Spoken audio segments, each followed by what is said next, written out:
आप सभी का YouTube के ऑनलाइन प्लेटफॉर्म पे स्वागत है।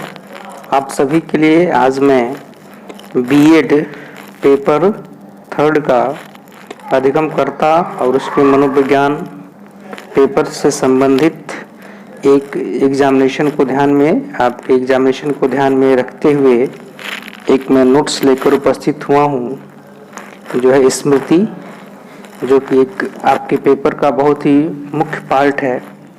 उसके संबंध में यहाँ पे डिस्कशन करेंगे और सीखेंगे कि स्मृति होता क्या है और जानने का प्रयास करेंगे कैसे पेपर में लिखना है।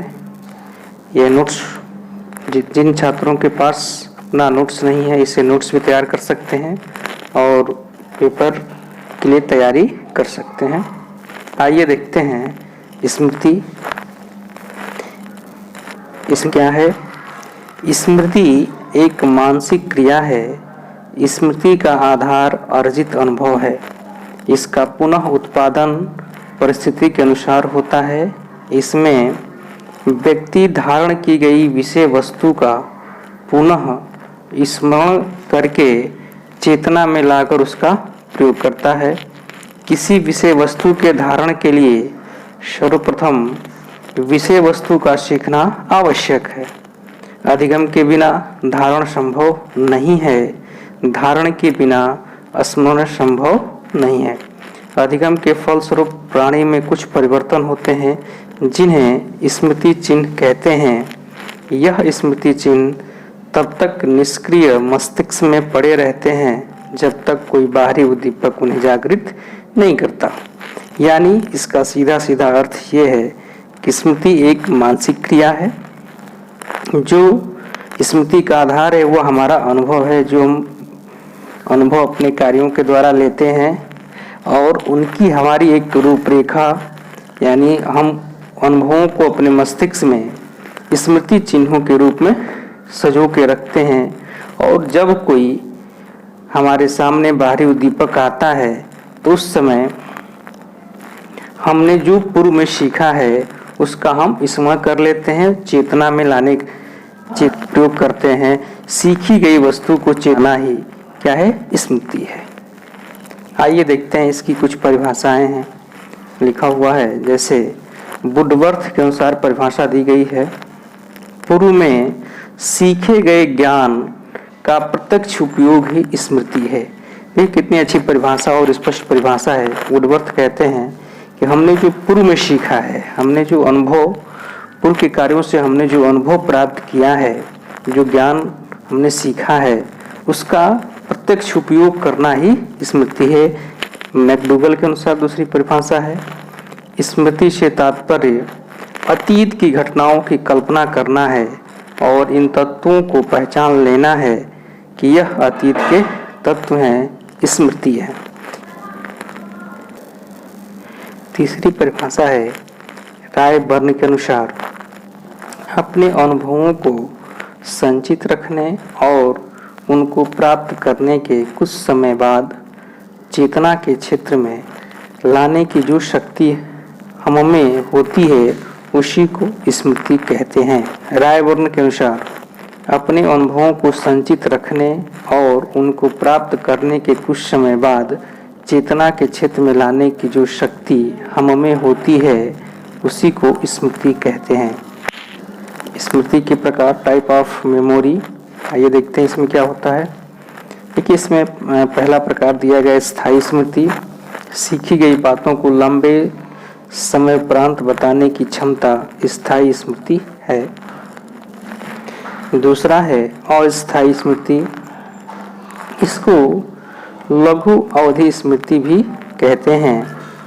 इस प्रकार की स्मृति से तात्पर्य सीखने के थोड़े समय पश्चात विषय वस्तु को दोबारा दोहराने से है।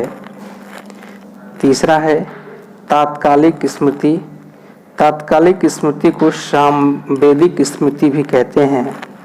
इस प्रकार की स्मृति का तात्पर्य किसी विषय वस्तु को सीखने के उपरांत तत्काल बाद उसे यथावत दोहरा देने की क्षमता से है।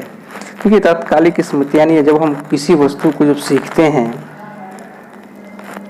किसी विषय वस्तु को सीखते हैं उसकी तुरंत कुछ ही देर बाद यदि हम उसको उसी रूप में दोहरा देते हैं, दोहरा देने की क्षमता रखते हैं, तो ऐसी स्मृति को तात्कालिक स्मृति कहते हैं। अस्थायी स्मृति होती है, इसे लघु अवधि स्मृति भी कहते हैं। इस प्रकार की स्मृति का तात्पर्य होता है कि हम कुछ समय बाद, इस प्रकार की स्मृति से तात्पर्य सीखने के थोड़े समय पश्चात विषय वस्तु को दोबारा दोहराने से है। और स्थायी स्मृति है यानी एक ऐसी स्मृति जब हमें लंबे समय तक को बात याद रहती है। यह है स्थायी स्मृति, अस्थायी स्मृति और तात्कालिक स्मृति। आगे देखते हैं, इसमें दिया है रटंत स्मृति। किसी विषय वस्तु को बिना अच्छी तरह से समझे धारण कर लेना तथा आवश्यकता पड़ने पर उसका पुनः स्मरण कर लेना रटंत स्मृति कहलाती है। इसे यांत्रिक स्मृति के नाम से भी संबोधित किया जाता है। जब कोई ज्ञान हम बिना किसी तर्क के, बिना सोचे समझे उसको रट लेते हैं तो इसको कहते हैं रटंत स्मृति। उसके बाद अगली स्मृति है तार्किक स्मृति। किसी विषय वस्तु को अच्छी तरह से समझकर सीखना, धारण करना तथा पुनः स्मरण करना तार्किक स्मृति कहलाती है। इसे बौद्धिक स्मृति भी कहते हैं। और छठा है निष्क्रिय स्मृति। पूर्व अनुभवों को अत्यधिक प्रयास अथवा क्रिया के द्वारा पुनः स्मरण करना निष्क्रिय स्मृति कहलाती है। सक्रिय स्मृति पूर्व अनुभवों को बिना किसी विशेष प्रयास के पुनः स्मरण करना सक्रिय स्मृति कहलाती है। देखिए, दोनों में अंतर स्पष्ट है। जब हम पूर्व अनुभवों को अधिक प्रयास के द्वारा स्मरण करते हैं तो उसको निष्क्रिय स्मृति कहते हैं। और एक ऐसा अनुभव जिसके लिए कोई विशेष प्रयास नहीं किया जाता है और उसको स्मरण कर लेते हैं, पुनः किसी विशेष प्रयास के पुनः उसे हम क्या कर सकते हैं, स्मरण कर सकते हैं, तो ऐसी स्मृति को हम सक्रिय स्मृति कहते हैं। ये था पूरा हम लोगों ने पढ़ा स्मृति का अर्थ क्या है, स्मृति की परिभाषा क्या है और स्मृति के प्रकार क्या है। तीन परिभाषाओं के माध्यम से यह पूरा स्पष्ट करने का प्रयास किया गया है। उम्मीद है कि मैंने जो नोट्स बनाया है आपके पेपर के लिए बहुत उपयोगी होगा।